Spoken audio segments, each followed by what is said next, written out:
Thank you, Mr. President. Thank you, our honorable guests. May we request our witnesses to descend the stage.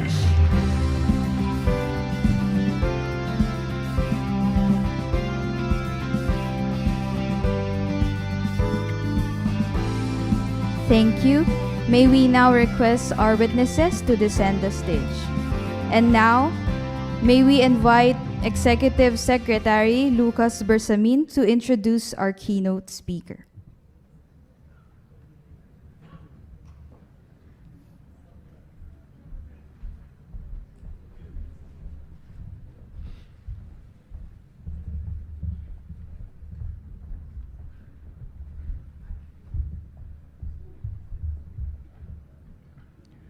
Ladies and gentlemen, the President of the Republic of the Philippines, His Excellency Ferdinand R. Marcos Jr.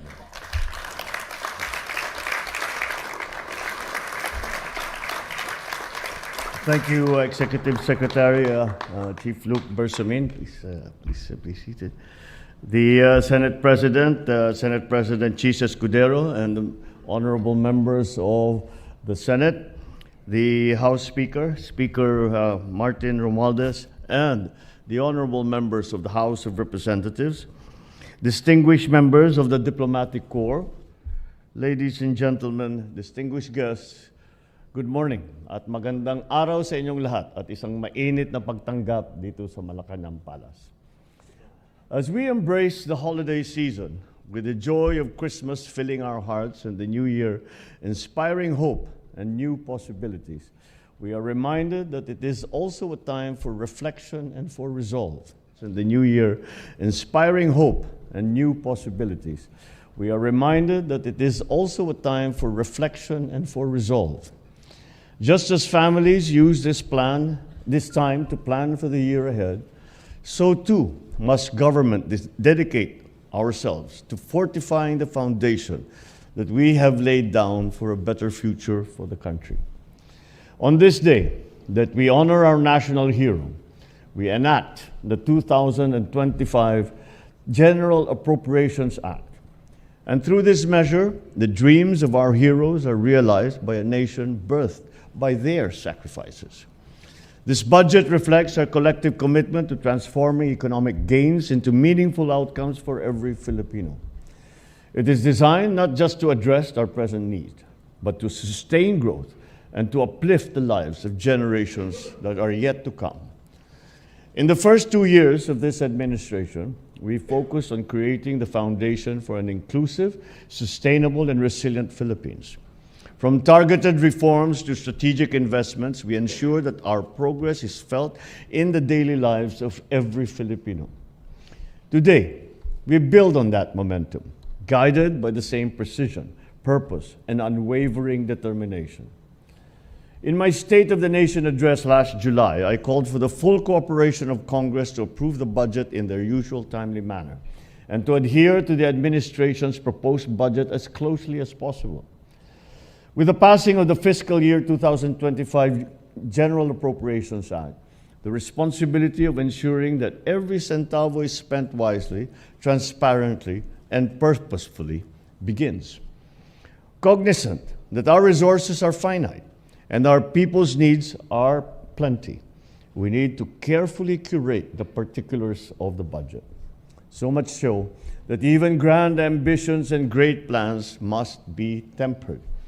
We must exercise maximum prudence, otherwise we run the risk of increasing our deficit and debt and derailing our development agenda for our country. While the final version of the budget reflects many of our shared priorities, some provisions required careful scrutiny.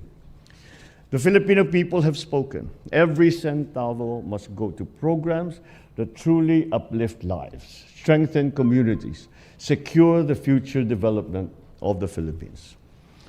There were calls to veto the entire budget and to revert to a reenacted one. However, this is not an option that we can afford. A reenacted budget will set us back, delay our vital programs, jeopardize targets for economic growth, including our goals of achieving single-digit poverty levels and upper middle income status. However, the executive branch is one with the people in raising concerns over appropriations that are not consistent with the country's development plan and responsive to the needs of the people. After all, it is our people whom we serve. We take our role as stewards of our taxpayers' money seriously.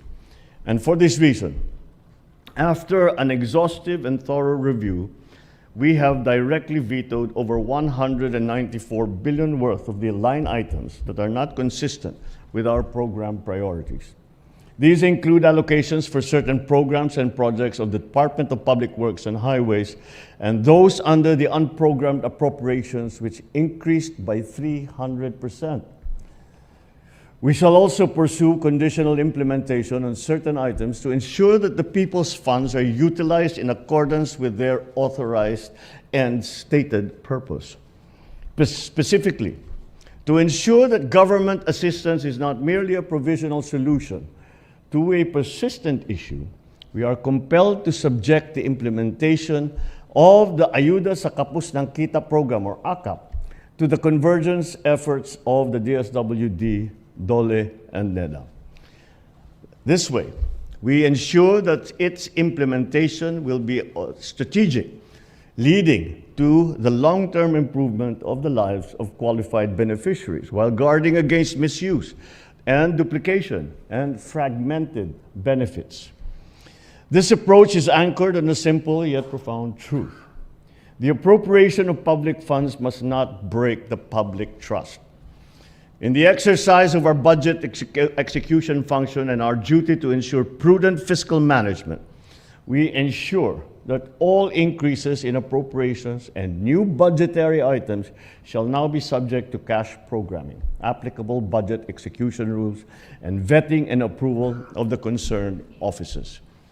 This way, we guarantee that these programs and projects are implementable and will redound to the benefit of our people. Sa sambayan ng Pilipino, nakikinig po kami sa inyo. Salamat po sa inyong pagkilatis sa ating national budget at sa pagpuna sa kaibahan ng isinumite ng Kongreso sa President's proposed budget. Kaya naman po, kahit Pasko, kaming lahat ay nagtrabaho upang pag-aralan ito. Ito po ang ipapasang General Appropriation Act ngayon. Kasama na ang mga veto ay resulta ng aming pagdinig sa inyong tugon. Nakakaasa naman po kayo sa budget na ito. Ipapagpatuloy at papalawigin pa natin ang ating serbisyo sa inyo, alinsunod sa ating Philippine Development Plan ng 2023 to 2028. Titiyakin namin na mananatiling prioridad ang social services.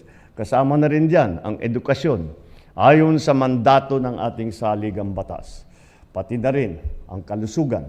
Sisikapin din po natin na ipagpatuloy at ipapagpapatupad ang ating economic services, kasama ang infrastruktura at agrikultura, upang mapalakas pa ang ating ekonomiya at malabanan ang kahirapan na dulot ng pagtaas ng presyo ng bilihin at kalamidad. Titiyakin namin na maipapatupad ang mga plano upang maipababa ang presyo ng pagkain, lalong-lalo na ang bigas. Itutuloy namin